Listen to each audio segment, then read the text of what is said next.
would you go to upgrade your body and mind?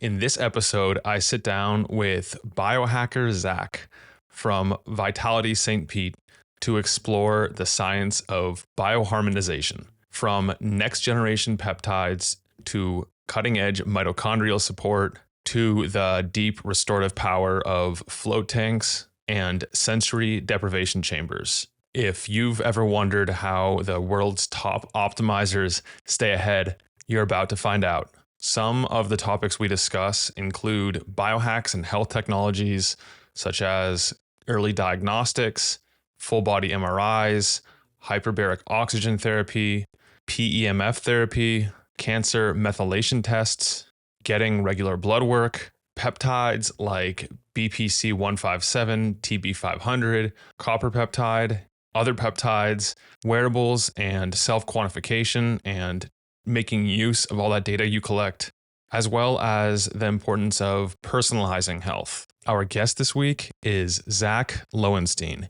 aka Biohack Zach. His journey to optimal health began in 2014 and has led him to the forefront of biohacking and lifestyle optimization. Unlike a traditional personal trainer, Zach goes beyond fitness, helping clients heal injuries, enhance immunity, and promote longevity and vitality. His expertise spans muscle building, fat loss, total body optimization, and he's worked with everyone from professional athletes and high-level CEOs to grandmothers and celebrities alike. He has an interesting Instagram profile, so if you're on that platform, go ahead and check him out at Biohack Zach. You can find that link and everything we discuss in the show notes for this episode, which will be at mindbodypeak.com/196. There, you'll also find a link to the article I wrote on the downsides of GLP-1 drugs. You'll find a link to his Vitality Wellness Center. And if you want to explore the world of peptides in a little more depth, I've done a bunch of episodes on them. Most recently, copper peptide, GHK-Cu, with Dr. John Harmon back on episode number 190. Whether you're just beginning your health journey or you're an advanced health optimizer, dare I say biohacker, I'm sure you'll get something useful out of this conversation. All right, sit back, relax, and enjoy this interview with Zach Lowenstein. Zach, I've been looking forward to this conversation for a while now. Me too, Nick. Bro, it's been a long time coming. I think we first met at, was it PaleoFX years ago? Yeah, over in Austin. Yeah, probably like 2 years ago now. At least, because I think they shut it down. That was the greatest weekend of 2022. That was so cool. It was my first time in Austin. And like, you know, Austin's a vortex of amazing thinkers and shakers and movers. And it was just so cool. Like, I don't know. It was just a really special weekend for me. Yes, exactly. Me too. So I wanted to have you on the podcast because you are inundated with a lot of the latest biohacks and technologies and tools. And you also have some understanding of ancestral wisdom and everything. And since you are surrounded by all this, I thought it'd be fun to discuss what you're coming across and what has your attention these days. There's a lot there, you know, when it comes to disease prevention, because honestly, like why do we want to be healthy? Why do we want to do biohacks or optimize our health? In my opinion, it is one, to prevent disease states when we're older. And two, it is to stay younger longer, or at least make that attempt and feel good. So I think when it comes to the first thing I mentioned, which is preventing disease states, there's a lot of really cool disease prevention, or early detection for a ton of different stuff right now that didn't exist a couple of years ago. For one, there's like full body MRIs, where they do a whole scan of your entire body, and then they put that through AI and can determine like tumors the size of a millimeter on your pancreas, or the early stages of vascular disease in your aorta. Like the amount of data you can get is so cool right now. And also cancer methylation tests are really interesting too. You can detect a tumor that is just a couple of millimeters in size 20 years before you would start seeing symptomology. So I think when it comes to disease prevention, we're living in a really interesting time right now. But when it comes to feeling good and being vital and being young longer, we have more stuff today than ever before. Things like hyperbaric oxygen, peptides, PEMF, and more. It's really like, what do you want to improve? Because there's a whole constellation of therapeutics out at our disposal now that didn't exist when I graduated high school. You know?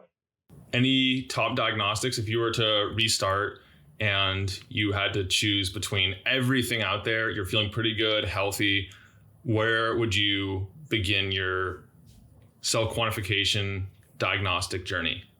Mm-hmm. Well, I think everybody under the sun should be doing blood work at a very minimum twice a year, ideally with each passing season, 4 times a year, because you may feel pretty good, but your liver enzymes are elevated, or your testosterone is declining. So I think that is first and foremost. It's obtainable for people.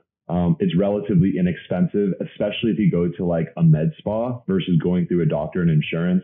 I mean, like at Vitality, we do blood work for like $150, a full panel. Can't beat that, you know, it's basically cost. So blood work would be the first thing. But are there any top tests that you like to see? I mean, there's so many out there. I know there's a lot of important ones, but like if you had to choose top 5 tests into your like panel? For blood work? Yeah. Yeah, so of course a hormone panel, because hormones dictate how you feel. A cardiovascular panel is really important. The true answer to your question is, what does your family history look like? Like, is cancer more prevalent in your family? Are heart attacks and strokes more prevalent in your family? I think that answer will determine which tests you should explore. In my case, there's not that much heart disease in my family. Everyone is, I don't think anyone's died from a stroke or anything. So for me, it's a cancer test. So that means I'm testing for inflammation. I'm testing for blood cells, things like that. So it just really depends on what you're trying to address. But when it comes to a little bit more fancier testing, I think the full body MRI should be a part of everyone. Like once you hit 30, like at least once a decade, we should be getting a full body MRI. So that's going to be my 30th birthday present. Because I lost my father to leukemia, and then his mom died from a brain tumor, both within the ages of like 39 and 42. So like relatively young. So that means that early detection is key for stuff like that. So the Gallery, the cancer methylation test also is pretty interesting. It's about $1,000. And like I said earlier, you can detect a cancer 20, 30 years before it would ever manifest with symptomology. So my question about those types of things are, what are the false positive and false negative rates of those tests? Do you know? So the Gallery test is a 99.8% accuracy. So like if you test positive, you have it. Like that is present in your blood. But the full body MRI, that's a whole nother story. I still think you can get, like, maybe for example, see a cyst on your liver and you don't know if it's a cancer or not. And then you might start freaking out, spiking cortisol, overthinking, losing sleep, and then other health markers go down. So, knowledge is power, but it's also, ignorance is also bliss, Yeah. Yeah. I mean, that's a good idea. I haven't thought much about full body MRIs because they're expensive and I think they expose you to a good amount of radiation. So yeah, it's actually, full body MRIs expose you to a ton of magnetism. Magnetism, yeah. So it's almost like a super mega PEMF device. I've heard people feel very good after MRIs because of the way that magnetic fields improve blood chemistry and blood viscosity. But it is very expensive. You could expect to pay anywhere between $650 and $3,000 depending on your city. So, and also your connections, like if you have a doctor that writes you the script versus just walking in and paying out of pocket, it depends. Yeah. Okay. But I mean, once per decade, though, that's making it a lot more attractive than 6 times a month or for sure once a quarter. For sure. I think personally, I'm going to do it like every 5 years once I hit the age of 30. Also because like cancers are really becoming prevalent in younger and younger people. So, and I think there's many things there's many reasons for that, from the EMFs to the endocrine disruptors to stress. I think stress is just like such a under discussed topic, especially here in America, we're just like conditioned to overwork and thinking that that's normal. And then you go to Europe or you go to Latin America and you're like, wait, you feel like you can breathe for a second. Like, yeah, you're on vacation, but it's just the pace of life around you is a lot slower, Also, it's one of those things that we adjust to it, and our biology is really good at making the adjustments so we don't even notice that that's our state.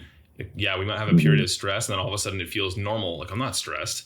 But then if you actually look at your 100%. Biomarkers or you get away from the stress for a bit, you're like, wow, it feels so different here. Yeah. And then you're sleeping for 9 hours and, like your libido goes up, like everything starts to improve because you don't realize how much stress is weighing you down.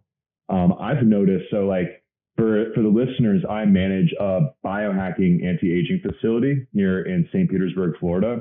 And we have many therapies from hyperbaric oxygen and PEMF to float tanks and infrared saunas and like 15 other things. It's pretty insane the amount of stuff that we have access to. But I've noticed the float tank, like when you haven't floated in a while, you have no idea how much stress you're holding in your body because of a deficiency in magnesium. Magnesium is imperative for reducing bioenergetic stress, and like it has a inverse relationship with stress. So like as stress goes up, magnesium goes down, and it makes supplementing it just so imperative. So floating, have you ever floated before? I haven't floated, but it interests me for a number of reasons. First of all, that like you get a huge dose of magnesium, because I don't even know how many like hundreds or thousands of pounds of magnesium are dissolved in the water, but also what it does to brain activity and the default mode network and all that. Yeah. Most floats are 800 to 1,000 pounds of Epsom salt. And you can imagine you buy a bag at the grocery store and you put it in your bathtub and you're putting half a pound in the bathtub and you feel amazing. Yeah. You can only imagine how much a full saturation would feel, It's a good once a week therapy just for managing stress. It's a good Sunday evening therapy. I like it. So you guys have a ton of different things. We talked about diagnostics a little bit. So a full body MRI is one. What about and blood work is another? Are there any other things you'd add to that, whether it's a daily wearable or it's your gut microbiome testing, organic acids testing, epigenetic methylation, biological age of some form? What else would go in your quiver of tools? Yeah, I think you mentioned a lot of cool ones. I think the most obtainable for people would be a wearable. Like I have the Whoop. I've used Aura. I've used another competitor of Aura.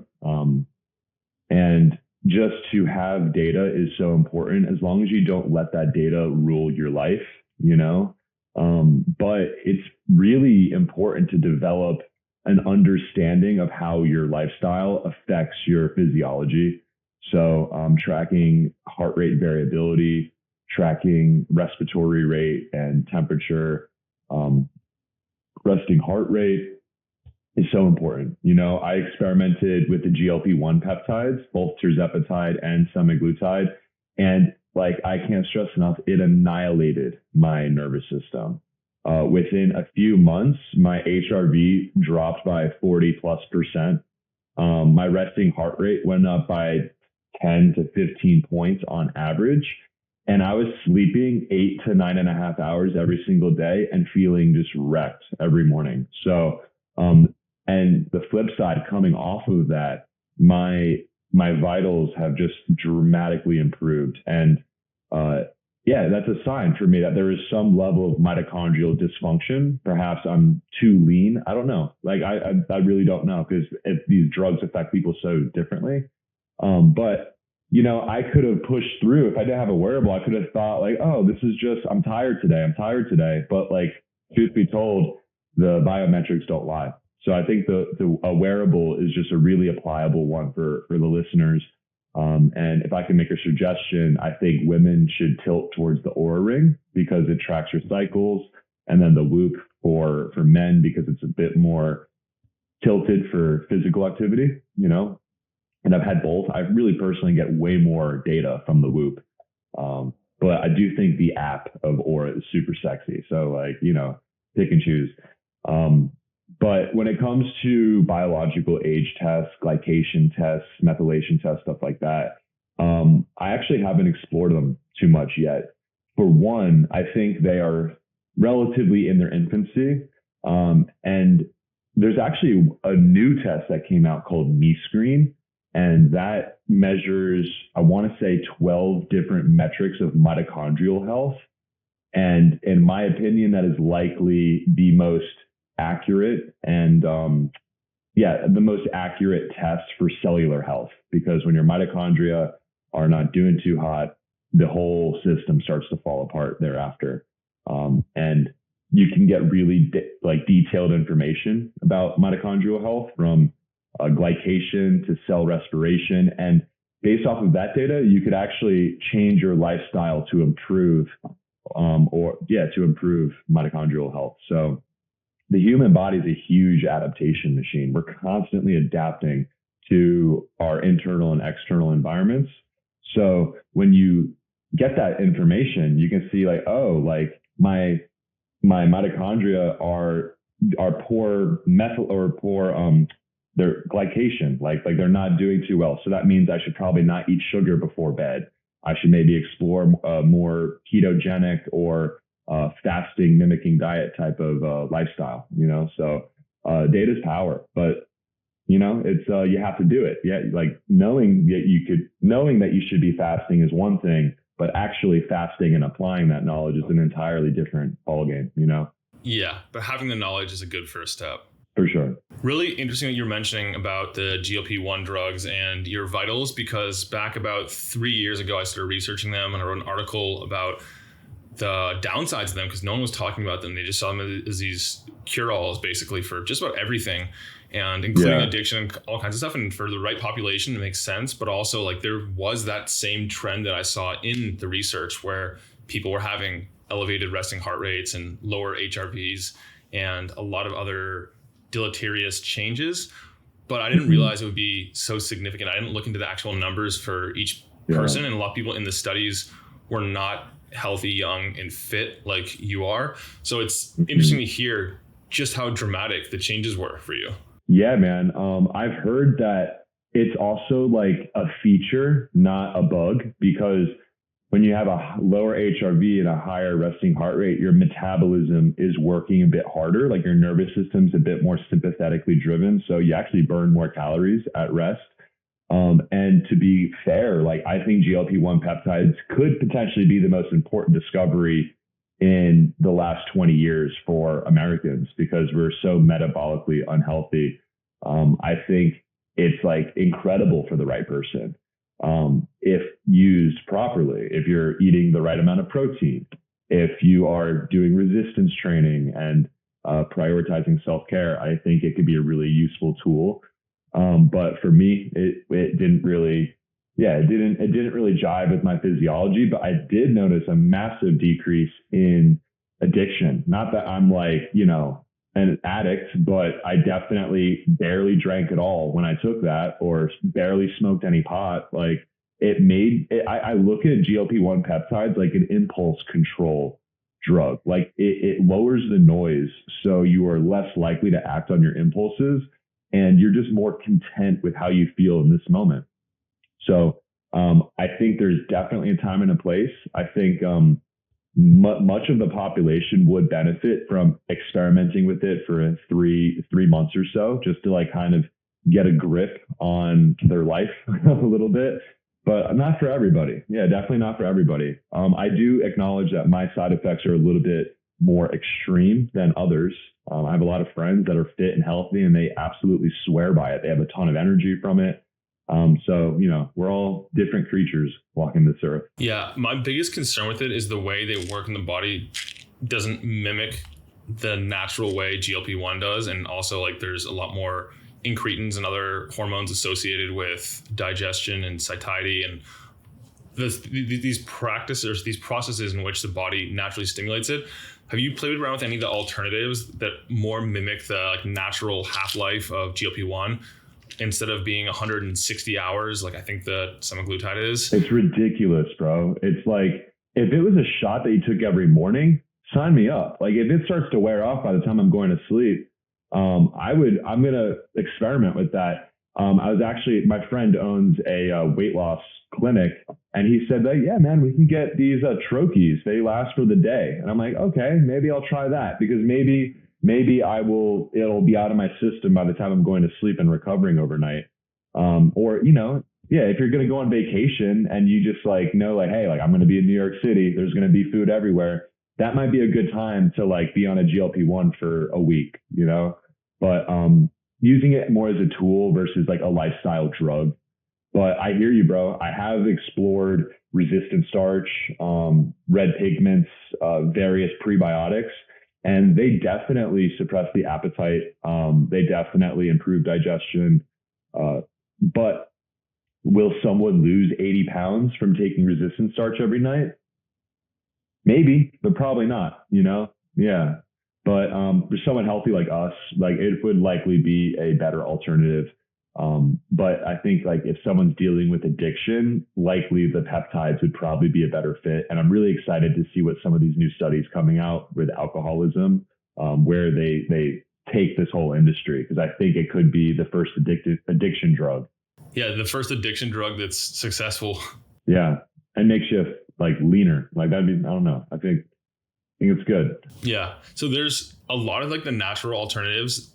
They don't have a large enough magnitude of effect on GLP to actually stimulate a clinical outcome change. So I've only found one so far. This one right here, Calocurb. I don't know if you've heard of it, but Jay Campbell talks about that one. Oh yeah. Okay. So it has an active ingredient called amrosate in it, and it's supposed to be super bitter that it causes a huge increase in GLP-1. And it only lasts for 6 to 10 hours or something. So you take that and then it wears off at night when you're not supposed to have, naturally, you would never have elevated levels of GLP-1. What have you noticed from it? Do you feel it? I don't like it because I don't have, I don't want to be eating less, but it does work. I took one capsule and noticed nothing. I talked to them. They were like, oh yeah, sometimes you get to take 2 or 3. And I took 2, and then I had very little hunger for my next meal. I took it an hour before the meal, hour and a half before the meal, and it worked. But then I realized that that's not actually something that I want currently. And I haven't used enough for that to see if it carries over to other, the addiction component too. I would assume it would, for sure, but it's hard to know without actually testing it and seeing research. Yeah, I'd be curious, because I suspect a lot of the addiction part is that subtle underlying nausea that you kind of just get used to on a GLP-1, where hey, if I have a beer with dinner, that's going to make me feel like shit, So I'm just not going to do that. I wonder if it would do that. I'm going to have to try some of that, because I just want it for just appetite control. But the truth be told, from doing GLP-1s, I started with tirzepatide for 4 months, which was horrendous. I felt horrible on it, but I loved having total control over what went in my body. It was a blessing and a curse. I came off of that for a year, and then I broke my knee. So I was on a couch for 2 months. So I started taking semaglutide, and it agreed with me a lot better. Until 6 months down the road, it just started to build and not feel too hot. So I did it just for appetite suppression. But yeah, I feel the addiction piece is a side effect, Were you using anything else with your injury? Were you using any other peptides or therapeutics? Yeah, man.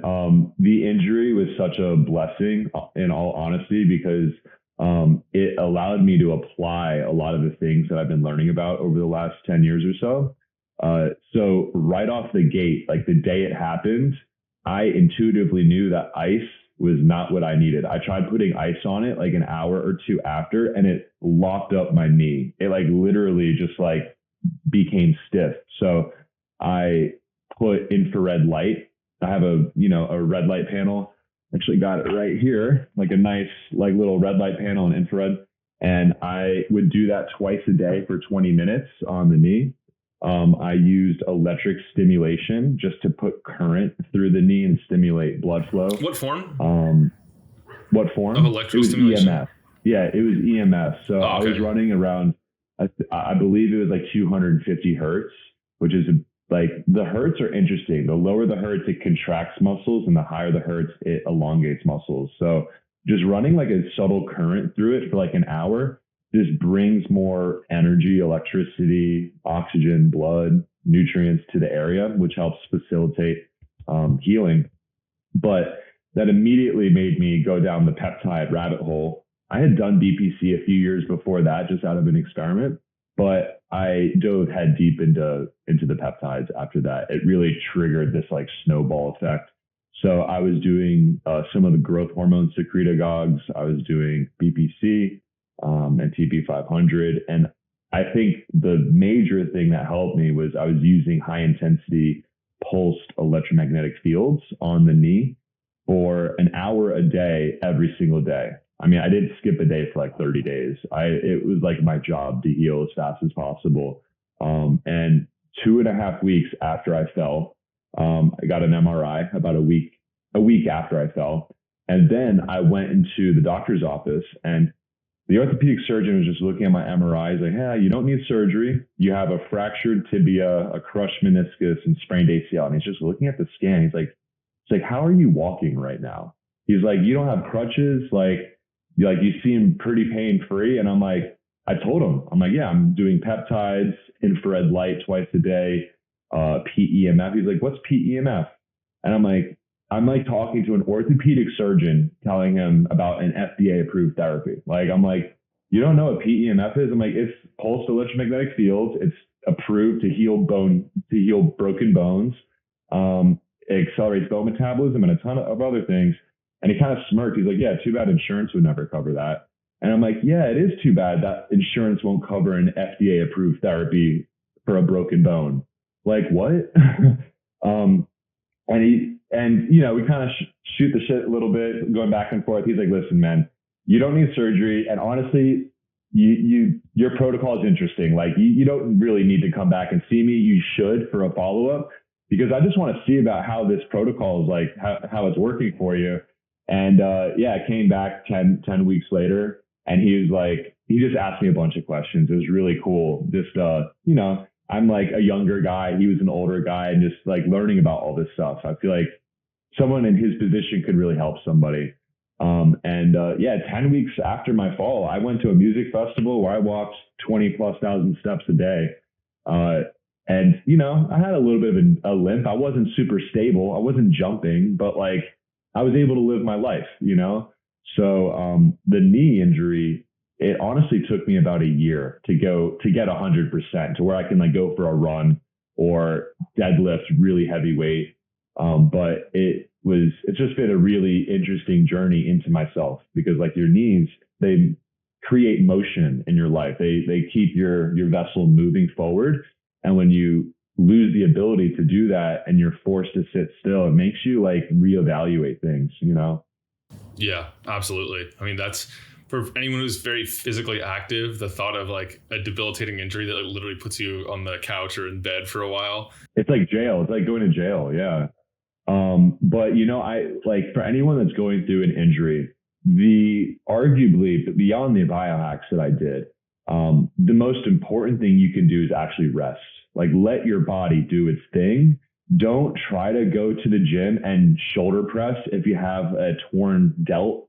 Like, stop doing that for a few months. Like let your body heal so you could work out when you're 50 or 60. Like, otherwise you're going to have major structural issues. And another thing that I didn't mention earlier that I think was really foundational to my healing was megadosing essential amino acids. So I took an entire bottle of Kion aminos within the first 3 days. Like, I literally just every 2 hours, I would take a double dose. And I think that also played a major role in healing as well. A lot of people, they might take essential amino acids, but take one serving. It's like, dude, like you got to take 15 to 20 grams a couple times a day to really see what this stuff can do, you know? I think essential amino acids are one of those like foundational supplements that are so often overlooked. And if people have heard of aminos, it's usually the branched chain amino acids, the BCAAs. And those, from the research I've done, have very conflicting effects. They work well for certain things and they work negatively for other things. It's like, why not just take 9 of the 23 amino acids, and instead of taking 3, because you're getting more, everything, you're getting the 9 that the body needs to be able to build tissue and beyond just muscle too. Yeah, and it's not just like the building blocks to build tissue. They're also signaling molecules to turn on mTOR and anabolism. So like it's both the blocks and the signal to create repair, you know? Yeah, I think BCAAs are honestly a scam. They actually can like hurt insulin sensitivity. And you get them with every single meal. Like you need the essential amino acids. They're not, you can't make them, you know? You can make the rest of them. And like a lot of the other ones that are outside the 3 BCAAs, the other 6 in EAAs are much harder to get in diet. And like, why not just give yourself a little bit extra there? And you're not going to downregulate any processes. There's no negative feedback loop where your body's going to stop producing them because you need to get them from diet anyway. Yeah, for sure. For sure. Cool. Well, let's go into some of the other stuff, the technologies, things that you've been researching or looking into these days. So after my experience with my knee, it really brought me down the peptide rabbit hole. And I think peptides are like literally the future of medicine. And I know a lot of people say that, but I don't think people realize like what they are. They're literally molecules that interact with your body that allow your body to work at its highest potential. Like you can improve mitochondrial efficiency, and you can reduce senescent cells. You can, you know, improve BDNF through using your body's mechanics for, you know, your advantage. So peptides have been just like the funnest thing to dive into because they work best over time. And I believe that like, I just have seen the effects firsthand. For example, there's a peptide GHK-Copper. It's one of these, you can take it orally, you can do the injection, or you can do it topically, but it's like, it improves connective tissue integrity. So like I will do it for 8 weeks on my skin. And it like people will ask me if I do Botox. It's like, no, I don't do Botox. My skin just like is much more elastic and snaps back from using my body's mechanics, you know? But first, GHK-Cu, the copper peptide, it's one of the copper peptides. Super cool. It does so many things just beyond connective tissue and skin health too, like the anti-inflammatory actions in the brain as well. And it's like a master regulator of like so many genes. I forget how many. It has like, I want to say 6,000. It's like 3 or 6,000. Just insane. Yeah. I think anyone looking to improve health outcomes, that's an imperative to add into the routine. And it's a cool one because you can take it orally. Level Up Health has the best oral that I've seen, but I think it has to be like liposomally encapsulated for it to be orally bioactive. And Level Up Health does that. Yeah. So I think that you want to make sure you're getting a good oral product. I've heard that I haven't actually used the injectable form. I have it over here. It has a really nice, beautiful color, like a deep blue color. It's gorgeous. But I've heard that it's painful to inject. I don't know. I haven't experienced that. Yeah, but it's copper does not feel good. Copper and zinc, when you inject those two minerals, like it does not feel too good. Yeah. What's cool though is there's so many different ways of using it and applying it. And like also I have a topical cream that I've used, and I combine that with red light therapy too. And I had like a really big scar under my eye years ago. And at one point, someone looked at my driver's license photo and they're like, "What happened to your scar? Like, what happened here?" I'm like, "It's right here." Like, what do you mean? I'm like, "Oh, it's not as nearly as bad as it used to be." And like that's like really the only major changes I've made since then. How long have you been exploring the copper? I've been using copper for about 3 years, but I don't use it regularly. I use it religiously for maybe a month, and then I started tapering off of it. I don't tapering off of it. I like kind of like rotate it where I'll use it for a bit, then I'll forget about it, then I'll come back to it. And that's my journey with copper so far. I feel like that's like the body's intelligence, because with peptides, very common question that people will ask is, well, does it cause a negative feedback loop similar to testosterone? Like if you take copper peptide, will it downregulate? And the truth is no, but what it will do is it'll desensitize those receptors to the higher amount of those peptides. So you have to cycle them. But yeah, it's interesting because like, you know, it takes some time for these things to really start to work, you know.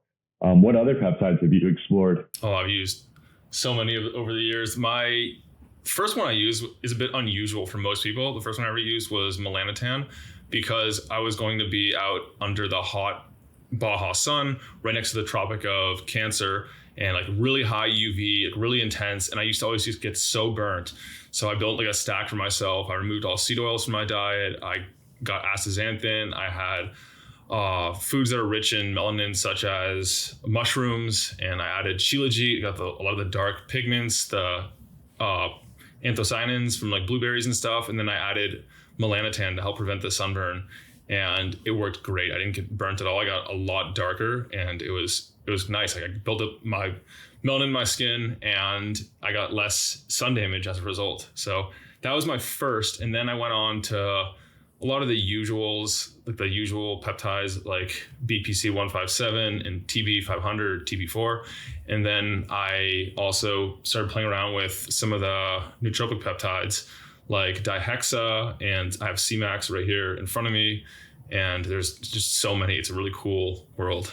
It is a really cool world. When you did melanotan, did you do one or two? Well, I've done both. I like one better than two. Me too. It's a lot harder to find though. And for those listening in, I think it's there's hard to find. two separate ingredients and one called melanotan 1 and one called melanotan 2. And they are similar, but they have like distinctly different effects and outcomes too. I think one is less common because it's an FDA approved substance. So research sites have the risk of, being seized because they're violating a patent. But melanotan 1, I've noticed, has like a more natural, darker pigment where it could actually like darken the shade of your skin. Whereas melanotan 2, it's like a bit more targeted. So it actually can cross the blood-brain barrier and affect they call it a pleiotropic. So like it affects a few different systems. And it is associated with some sexual side effects where you can be aroused a lot easier. It definitely suppresses the appetite, but I think most importantly is the effect is more of a reddish, like it looks almost like you got a spray tan kind of look. And there's a higher chance of having darkening of moles or the formation of moles, which in theory could lead to skin cancer. I believe melanotan 1, when used responsibly and not dosed too high or for too long, can reduce instances of skin cancer. That's purely hypothetical. We don't have the answer for that. But regardless if you use melanotan, you have to get skin checks. Because I love melanotan, just for one. Like it definitely, like that feeling when you're at the beach all day and you feel really good because you've been in the sun. Melanotan kind of makes you feel like that, like just an overall sense of well-being. But what I like about it is once you do it, you don't need to keep doing it. Like it darkens your skin. So like the other weekend, I spent 10 hours in midday on Saturday and Sunday outside, 5 hours one day, 5 hours another day, and I didn't burn. And I just have like you can't really see it because of the lighting right now, but I have like a nice golden hue, and I've been taking it in like 4 or 5 weeks. So melanotan's a really cool one, man. Dihexa is another one that you mentioned that I haven't explored too much. What was dihexa like for you? So I didn't use it very much because I realized that like if I'm going to use this, I want to be in a setting where I'm going to be capitalizing on the increased neurogenesis and snapogenesis of like forming new neurons and connections between neurons and everything. And it's so strong that I'm like, I don't want to just use this when I'm doing like a normal day or even like a remotely normal day, or when like there's a lot of uncertainty or chaos going on. So I have like most of it just sitting over there, and it's sad because I haven't used as much as I wanted. When I did use it, I just felt a lot more mental clarity. I had a nice, subtle, but definite uptick in energy.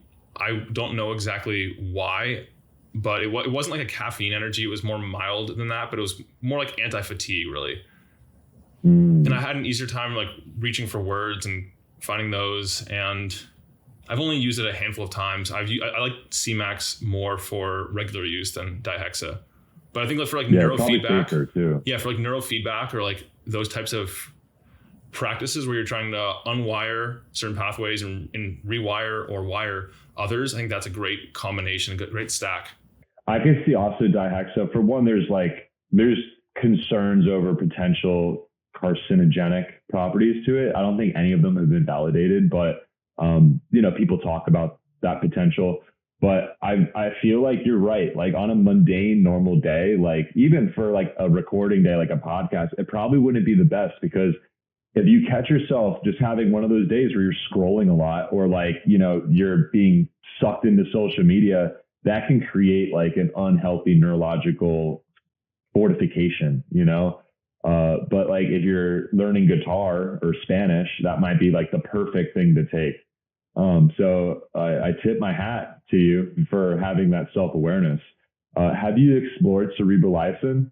Because that one is like my all-time favorite cognitive enhancement substance. Funny you mentioned that. I actually have that right over here too. And I'm just like, I have the ampules and I'm like, how do I like break the ampule? And then like, it's a lot, man. Like doing a 5 milliliter injection it sucks. It's a lot of fluid, but, earlier this year, I did a protocol. Every other day, I would do cerebrolysin, and on the in-between days, I would do cortexin. And I did that for 20 days straight.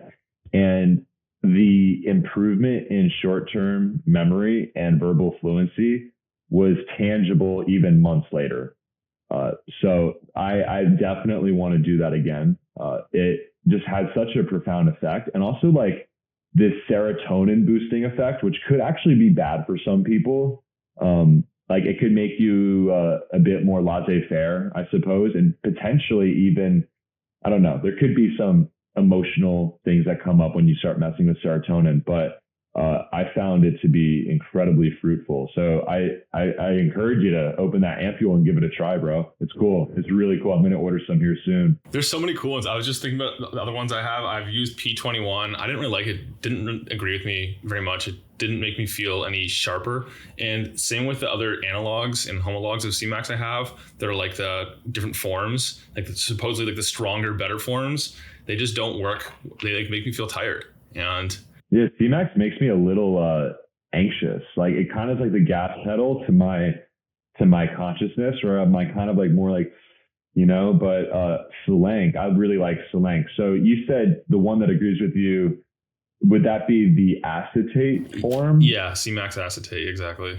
Yeah, interesting. Yeah, I would like to explore it some more. It's been a couple of years since I've purchased some. One thing I've noticed too is that these things, they affect us differently at different times. Like the first thing I noticed was with nootropic formulations that included the amino acid L-tyrosine.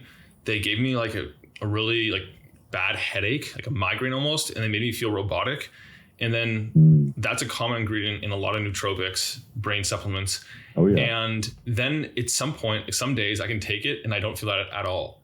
So I guess there's other things going on. Yeah. But it's like, it's very clear to me that that's the cause, because I would have it and then I'd feel it 30 minutes later, and then I would not take it the next day. Then I'd take it the day after that and I'd get it again. So it was very clear cause and effect. Mm-hmm. So tyrosine's an amino acid. So like perhaps if you were deficient in that amino acid, it would just act as a supplement and kind of bring you back to baseline and maybe even a little bit more super physiological. And then, but if you were saturated with it, perhaps the excess could be bad for you. Who knows? That's just my theory.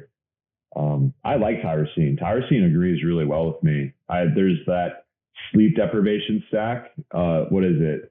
A couple grams of tyrosine, a couple grams of creatine monohydrate, and then like 100 milligrams of caffeine, and then a little bit of paraxanthine. That would be like if you were to take that, that's like sleeping another 3 hours, Yeah. Yeah. I like that stack. Yeah. Other peptides I've used. Oh, one that I've used and I actually like is MOTS-C for mitochondria and energy. I want to talk about this. It's a really weird. That one's really interesting to me. It's a really weird peptide because it's kind of hard to define compared to some of the other ones. But also like the stability of it is so low that you have to reconstitute a vial and add the bacteriostatic water into the vial and then use the whole thing. Otherwise, like a lot of it degrades really quickly. Yeah. So actually, I have a bottle of SS31 on the way right now. And I think that's going to be like the new darling mitochondrial peptide. Interesting. Have you heard of SS31? Yeah, I've heard of SS31 and Humanin, and I've looked into them. They didn't look as compelling to me as MOTS-C, but I still was fascinated by them. So apparently MOTS-C is a peptide produced during high intensity output in exercise. So you can take that during or before exercise and get just way more energy and way more out of it. I've done MOTS-C maybe 5 times in my life and I love it. I love it, but it's so expensive to do. And same with SS31. A lot of these research sites, if you wanted to do it, you're expecting to pay like $150 a week, or more, so especially with like the clinically validated doses. So like for me, when I took 5 milligrams of MOTS-C, I didn't notice it. I had to take 10 and that's like $100, So it's just like a little bit more unobtainable for where I'm at right now, but I'm really excited to try SS31. I'm actually going to couple that with NAD shots on the in-between days. And I also want to I don't know, experiment. Like I would love to do like an extended fast while taking them and then add in some senolytic components and then do hyperbaric oxygen during that fast and just magnify the senescent cell reducing, inflammation reducing effects. MOTS-C is cool, but I've been hearing so much about SS31. Like apparently it reduces oxidative stress inside of mitochondria, which like helps them like clear up gunk and then like become more efficient. So the cool thing about it is like from doing it, you actually have effects months later. Like it's like kind of tuning up the body's ability to create energy. Have you ever done NAD? As an IV, no. It's different. Yeah. So I've heard. It's like a whole different thing. Yeah. I'm curious your thoughts on that. I highly encourage it, man. I've read a number of different things over the years that NAD is obviously a signaling molecule. And when you inject it, it gets into the extracellular space and it's not normally there in such a bolus amount. And like when it's naturally produced, it's distributed throughout the body and it may interfere with like some signaling processes. And I recently heard that circadian rhythm too. I'm not sure if that's true, but it also has its time and place, obviously, for addiction use. I think that's what I've heard. People getting really good success with it, and also perhaps a good protocol would be like a IV, a push, like an NAD push, and then to follow it up with the precursors or like addressing the salvage pathway or something like that, where it's a more gentle way on the body. For sure, yeah. So there's a lot of different trains of thought, a lot of different voices when it comes to NAD. Like people like Andrew Huberman or Peter Attia, they basically are telling people the IVs are not really clinically validated because of exactly what you said. They say like, well, to absorb it, you need to drip for 4 hours. And I think it's just total bullshit because when I did a NAD loading dose, I did 500 milligrams 4 days in a row. It single-handedly was the most important thing I had ever done up to that point. It dramatically improved my mental clarity and energy, but mostly my stress tolerance. It made me able to handle way more stuff on my plate and my bandwidth just expanded from taking it. So, and also like, in high school and college, like I smoked weed. Like I definitely had addiction when I was growing up. So perhaps it kind of like helped me heal some of that, So that could be why I had such a dramatic effect. But NAD, seriously, I think is it's a tool that like people just don't realize is there, partially because it's pretty expensive to like actually do it right. But there are orally available capsules, particularly from Wizard Sciences. I don't know if you've tried their NMN or their Mitocure, but that stuff makes me feel like I did an IV yesterday. Like I feel just so turned on by it. And like the lights are on to the point where like 12, 13 hours later, I might have issues going to sleep because I have so much energy. So I highly recommend, like for Black Friday, picking up some from them. I have no affiliation with them. They're just like a product I truly believe in, you know? Ian Mitchell, the man behind Wizard Sciences, is definitely a wizard too. Dude, he's like a genius polymath. Like, I don't know, that man, I just love picking his brain.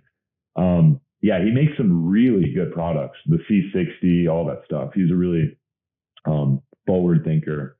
But yeah, NAD, I hear you, you know, like I believe I'm in the train of thought that the faster you can drip, the more benefit you'll get. And the reason being is that extracellular matrix, when you have a surplus of NAD, it's going to essentially create an environment inside of your mitochondria where the sick, damaged, unhealthy mitochondria cannot tolerate that amount of output, and they will go through apoptosis and die. It's a process called mitophagy.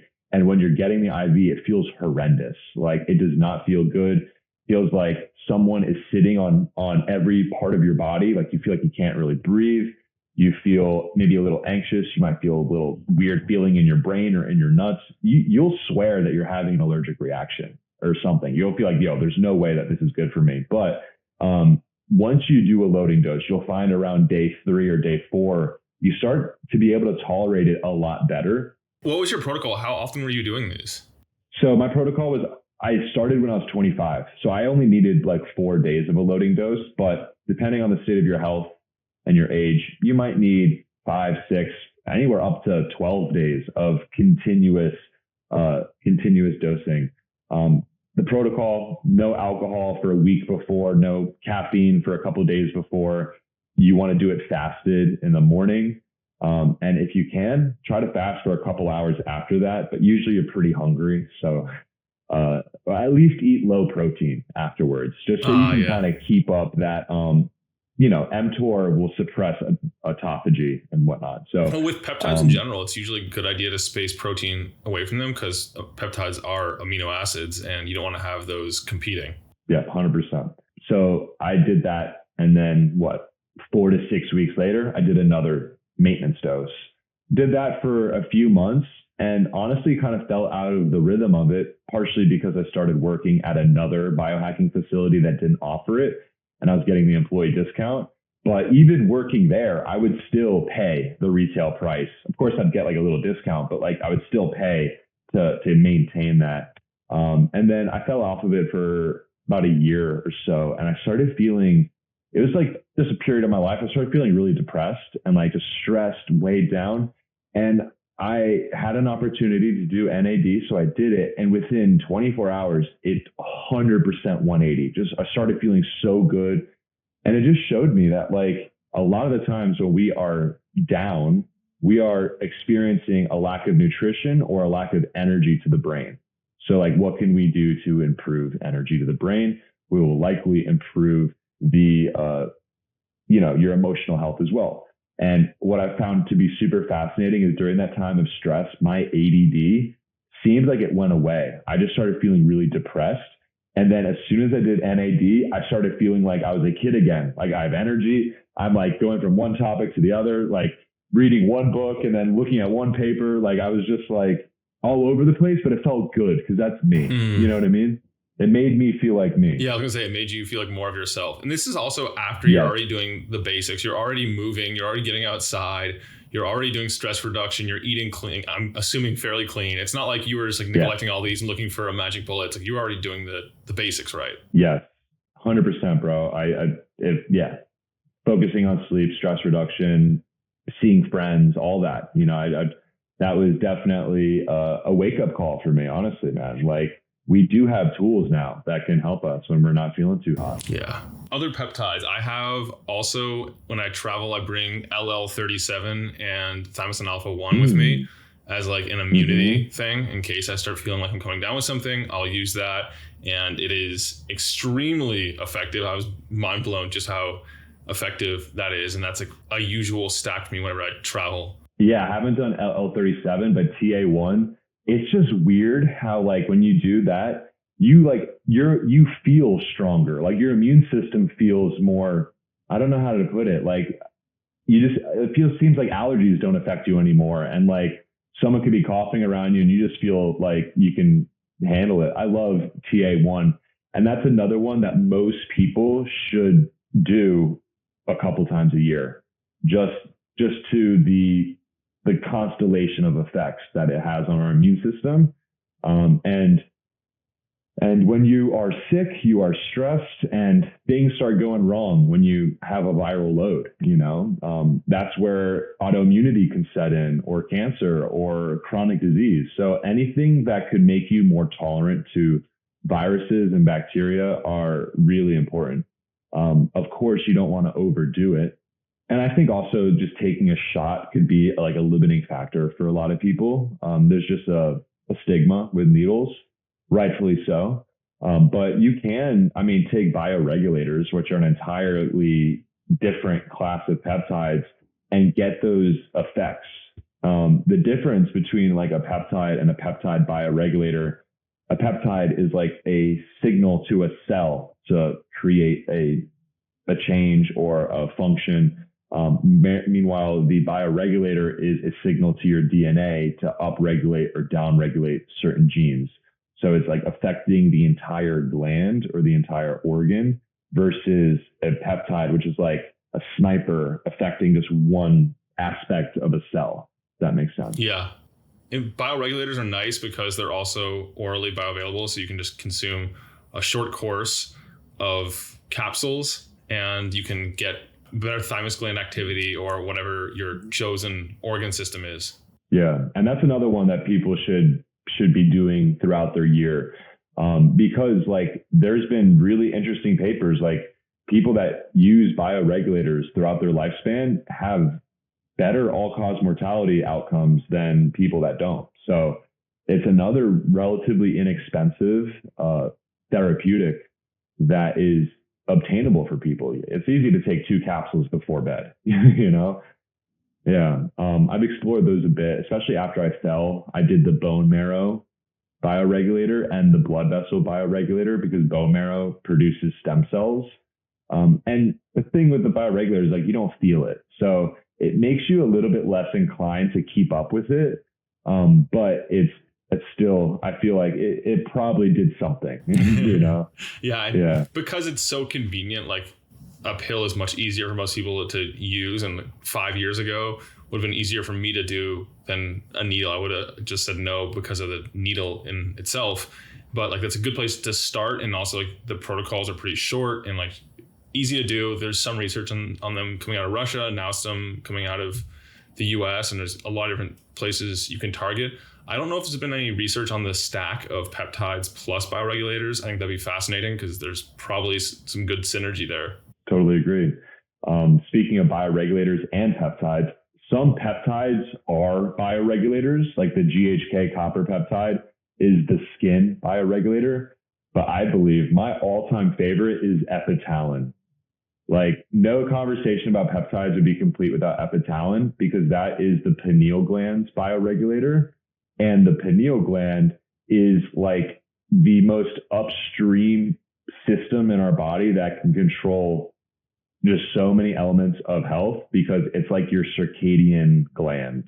It improves sleep quality, sleep duration, sensitivity to melatonin, and telomere activity. So it actually can like produce an enzyme to repair telomeres, which protects your DNA. So it's the only peptide that I'm aware of that people call an anti-aging peptide. And the sleep from epitalin is just unmatched, man. Like I'm just saying, dreams all night. You wake up, feel clear. Like it's doing something for sure. What caught my eye about it is, as you probably know, melatonin has been like one of the hot topics of the last couple of years in the health space. And it's because like we've realized a lot about it and now it's being called the master antioxidant. It's no longer glutathione, it's now melatonin.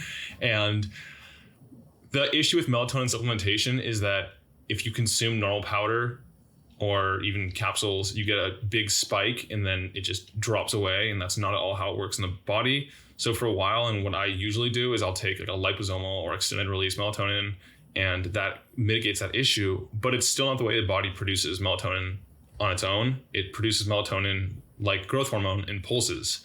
And so by using epitalon or other bioregulators that work on the pineal gland, you're able to strengthen those pulses and get the body to produce more melatonin and do it on its own in a more effective, like bioharmonious way than just like taking like a melatonin sledgehammer and just like jacking up the body. Even if it's a protective antioxidant and everything, like it still makes more sense to do it that way, unless there's like you're dealing with a chronic condition or something that might make sense to keep levels elevated for long periods of time without any break. Yeah. Have you ever tried John Lawrence's products? What is it, Mitozen with the high dose melatonin? Yeah. That stuff is crazy. Yeah. I love it, but like a lot of people, they're wary about melatonin, right? And rightfully so, because like when you super physiologically spike melatonin in your body, like it's not that your body will stop making it. Your body will, as long as it's light and it's dark, like your body will make cortisol and melatonin, but you will desensitize those receptors. If you're like taking 1,000,000 times more than what your body makes, even once a week, you'll make your body less receptive to your body's natural melatonin. But that stuff, I love how it feels like it washes your brain overnight. Like it really improves the lymphatic system in the brain. And I think melatonin could be used as a tool, but a lot of people use it improperly. Like they'll take it right before bed instead of taking it at like sundown, where it makes you want to go to bed earlier. But yeah, I have Lawrence's products in the fridge right now, and it's a good like once or twice a month kind of reset when you need really good sleep. Yeah, exactly. Any other peptides we haven't covered? Because we've talked a lot about peptides, and there might be some other hidden ones there that you really like and no one else knows about. Ones that I'm like curious about. I'm curious about like some of the more obscure peptides. See, they're like hard to remember because you're talking like numbers and letters. Like yeah. I believe it's PNC 27 could be a cancer prevention peptide because it reduces cancer apoptosis. One that I want to talk about is FOXO4 DRI. So FOXO4 reduces senescent cells, but I'm like kind of scared to take it because there's no human data, or none that I'm aware of. There might be, but it seems like it could be a really potent senolytic that could be awesome to couple with SS31 and humanin and NAD. So FOXO4 is one that I really want to like learn more about, but I'm just a little wary about experimenting like on myself like that, especially with something as important as cellular senescence. I was going to mention that one because it's one of those that like, it seems interesting. And to me, cellular senescence is a really important topic. And it's one that most of us don't address at all through diet and lifestyle and through even supplementation. Now that's changing with like, the emerging research and the companies that are creating products around it. Kind of like antioxidants, where you want to balance redox, the oxidation and reduction. I'm wary of taking a bunch of things, stacking a ton of like really powerful senolytics together, because senescent cells also are important signaling cells. So they have important signaling roles in the body. So I don't know if like just crushing, destroying, wiping out all senolytic cells is gonna be a good thing, especially when we're younger. Perhaps there's gonna be there is a larger burden when we're older, so maybe it makes more sense then. But like finding that sweet spot of like how many senolytics do you use? Like what dose, what concentration? Yeah, I've used Neurohacker Collective's senolytic, but only like twice, and like I don't notice anything from it. And like I love Neurohacker Collective. I do think it's like a little expensive to pay like $40-$50 for 2 servings of a product, but I mean, whatever. Yeah, I agree with you, man. We really just don't understand it enough just yet, which is why I have reservations with FOXO4. But I don't know, man. Maybe like doing at our age, like I'm 29. I'm assuming you're around the same age. Maybe like once or twice a year at our age would be good. But like as you get older, just increasing the frequency, we just don't know. And that's what we're here for, right? To like kind of pioneer a space, but you don't want to be too, like you have to be wary. You can't be too like believe everything you hear. You have to have some discernment. Well, Zach, that reminds me, are you doing like before and after blood work? How are you making sure that it's having the right effects and it's not taking your biology down some routes you don't want to go down? That's a really good question. I actually had gotten blood work earlier this year and I had elevated liver enzymes. So, which actually really scared me because when a doctor's like, hey, like you should get a liver scan, like a whatever, that like honestly rocked me a little bit. I'm like, damn, like you really need your liver. So I actually cut back from all the peptides. I cut back from a majority of my supplements and just just drank water. And interestingly enough, during that 2-week period, my resting heart rate decreased by a couple of points. So, and my HRV improved as well. So I don't know what it was, but yeah, in 2 weeks, I brought my extremely elevated levels down to within normal ranges. So like, I'm wondering, is it the copper peptide? Like taking copper for 3 months every couple of days, like maybe there's just a copper toxicity in my body. Then I also realized that, hey, like I drank alcohol the weekend before. I had 2 drinks, but still like I had alcohol, like I don't know what my body does, how long it takes to lower those enzymes. So, I really should do more. And that's one thing I've been realizing for how, as much as I do and the access that I have, I should definitely capitalize on it and do blood work more frequently. That's one thing that if it came back as elevated in my blood work, I would be concerned because there's so many things that can elevate liver enzymes. Like all supplements potentially have that issue because of contamination and other things, especially herbs. I'm a big fan of herbs and adaptogens and everything, but like that's even bigger of an issue there. Peptides, then also like foods. Are you eating chocolate? Does that have high lead or arsenic or mercury or any of those things in it? Are you eating sushi? It's like does your home have some kind of problems with heavy metals? There's like a million different places this can come. I think even mold and different things like that can elevate liver enzymes, and it's one of like absolutely. It's one of like the first things to go in terms of like overall health.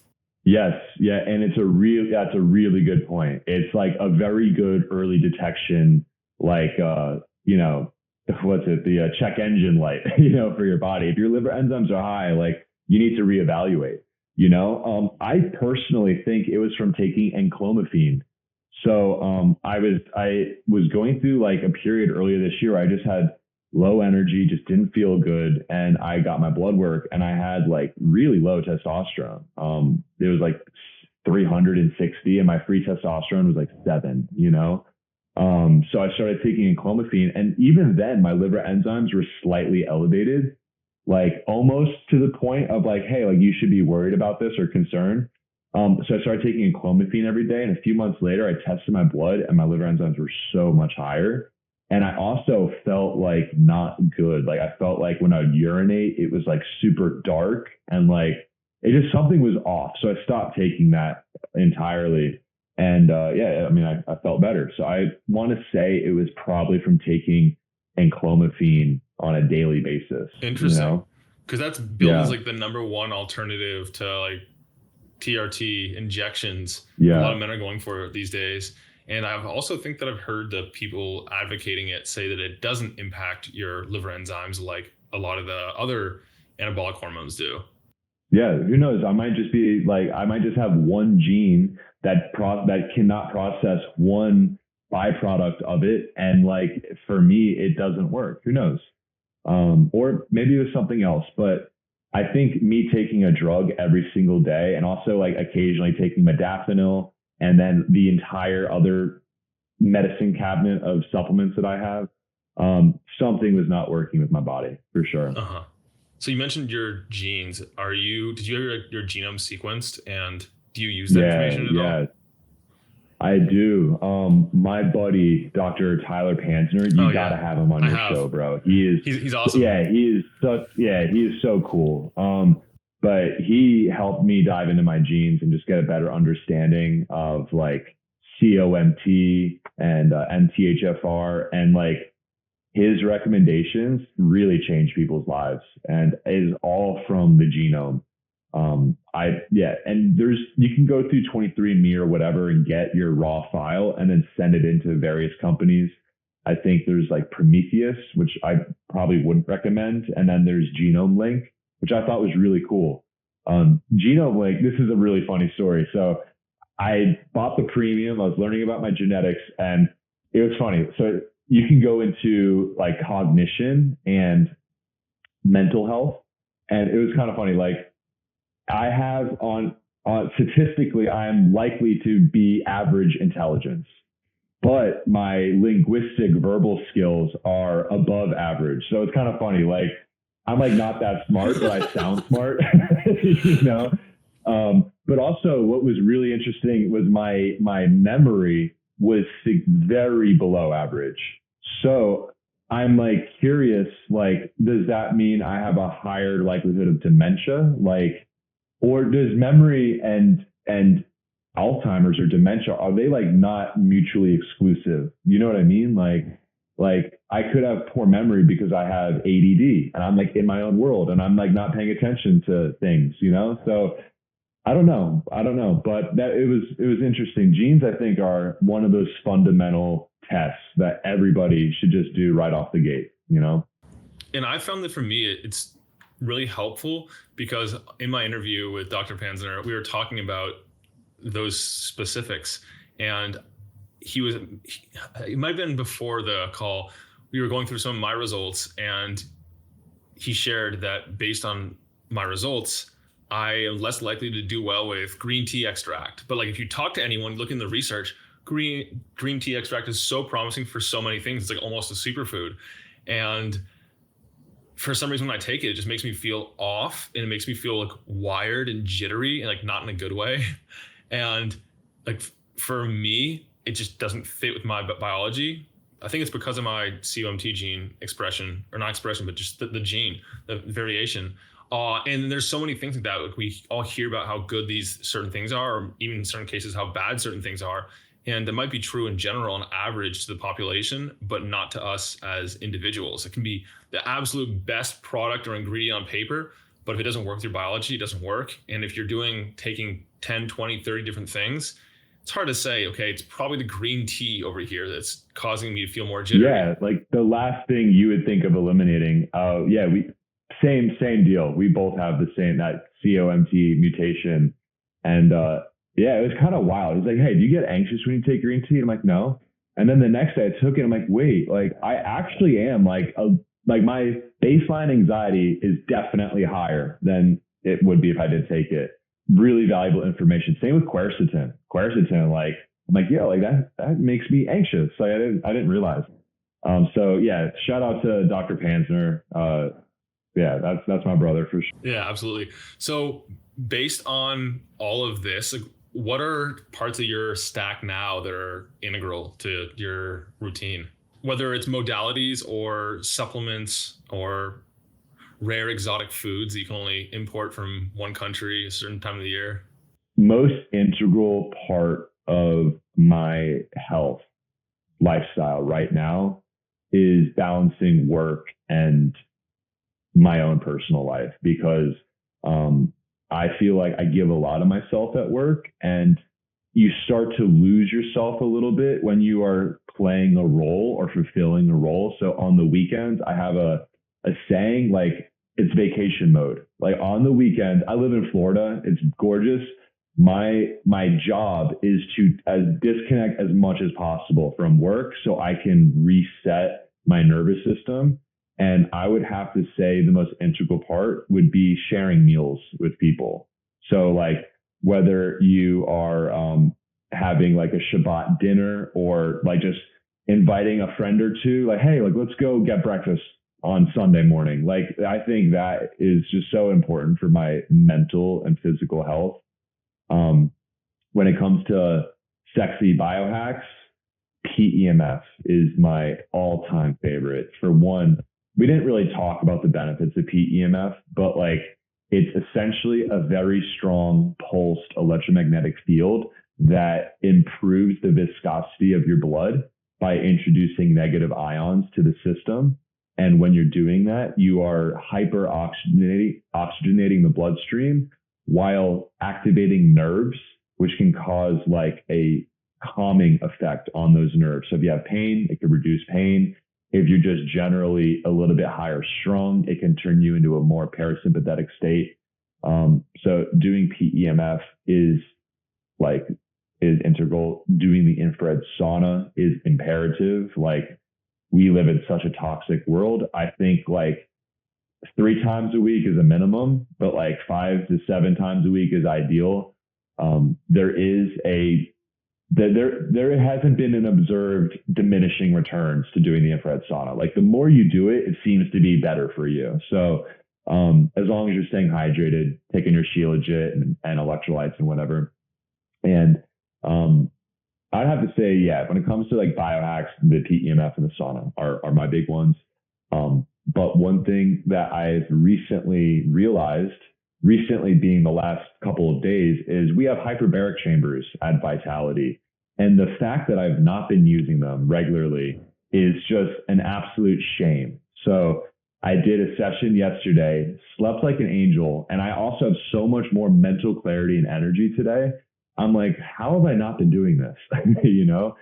So I would like to make hyperbaric a part of my lifestyle. So that's what I'm going to be doing after this conversation. Nice. Yeah, it's a good routine. So you mentioned in passing 2 substances, electrolytes. I'm glad you said Shilajit. What are any products that you find, supplements, that work well for you? I don't think what matters is what works well for me. It's what works well for everybody. Like, what can I recommend to you, Yes. like to a majority of people that would benefit their health?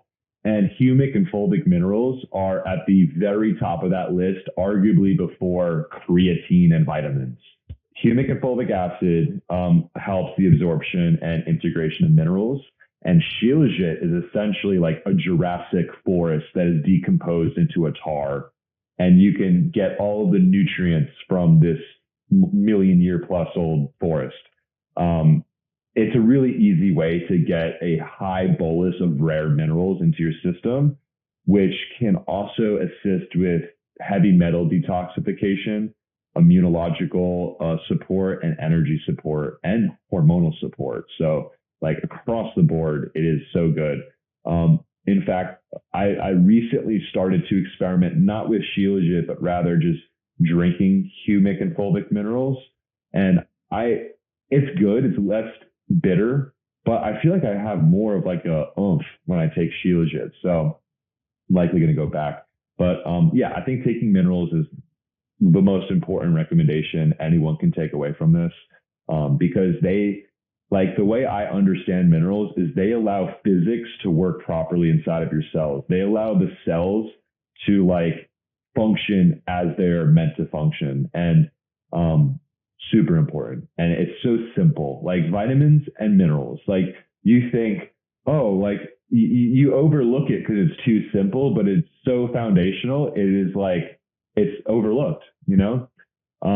When it comes to other supplements, I think a majority of the population would benefit from creatine monohydrate, or what is the new one? GAA. I haven't experimented with that one yet, but creatine is just so important for energy production and water retention inside the brain and inside of muscles. It's not a bodybuilding supplement, in my opinion. Like, yeah, it makes you look like more full, but it is much more of a energy supplement for the brain. Creatine, it improves the endurance of cognition and the endurance of physical output. So that one's really important. It's funny you mentioned that, because one of the very first articles I wrote on Outlier was about creatine as a nootropic. And this was years ago. And it's interesting to see in 2024, like late 2024, it's popping up as like this multifaceted supplement that seems to support like virtually every facet of health. And it's like, people are now saying that creatine does all this and that. And it's like, well, yes, it does. And if you go back to decades ago on the forums, the bodybuilders and other people who are using it were pointing out that it does all these other things beyond just helping you, beyond helping your muscles look more full and putting on water weight and slightly marginally increasing your power and strength and all these things. Like, those benefits have been here the whole time. We're just finally catching up to what the experienced users have known all along. Mm-hmm. Yep. 100%, bro. You've been ahead of the times for sure. That's impressive.